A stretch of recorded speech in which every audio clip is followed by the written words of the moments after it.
On fait tous un jour face à un agent immobilier qui va chercher à nous vendre quelque chose ou à nous acheter quelque chose, en tout cas effectuer une transaction pour nous de vente ou d'achat. Et évidemment, il y a une négociation qui est possible avec lui, comme une négociation qui est possible avec l'acheteur ou le vendeur qu'on va rencontrer.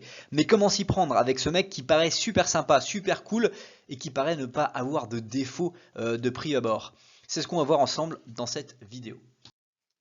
Il y a 5 conseils pour une négociation sur un prix de vente ou un prix d'achat parce que les choses sont tout à fait les mêmes. D'abord, préparez son budget. Quel est votre budget pour cet achat immobilier? Est-ce que le projet, le produit, l'affaire que vous voyez immobilière est-elle effectivement dans votre budget à l'heure actuelle ou est-elle déjà hors budget et va vous nécessiter donc de négocier?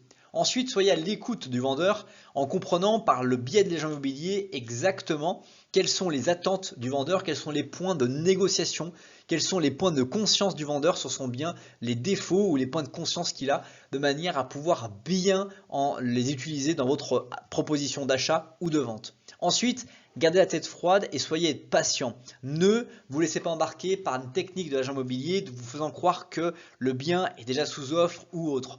Ne vous laissez pas embarquer et essayez justement de garder la tête froide pour ne pas vous retrouver à faire une offre qui soit enrichissante ou surenrichissante.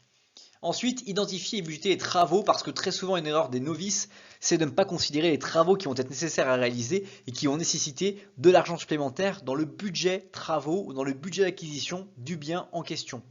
Le bien, il a un coût, les frais de notaire de ce bien, de ce coût vont avoir un impact, mais les travaux que vous allez avoir aussi sont à imaginer, identifier s'ils sont finançables par la banque ou finançables par vos deniers personnels, par un apport personnel.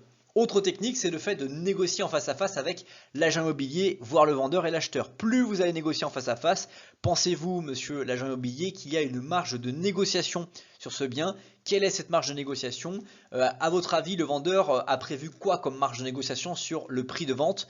Ou l'acheteur directement dire, voilà, à votre avis, combien peut-on avoir de négociation sur le prix de vente que l'on va fixer pour pouvoir le mettre en vente? Toutes ces questions, tous ces conseils sont très importants à suivre pour pouvoir bien négocier son bien immobilier et surtout le faire avec le plus de tact possible pour ne pas brusquer, frustrer ou bloquer la relation contractuelle possible d'achat et de transaction. Si tu veux aller plus loin, je t'invite à découvrir la vidéo qui s'affiche sous la flèche bleue ou à t'abonner à la chaîne sous la flèche rouge. À bientôt et merci pour avoir regardé la vidéo.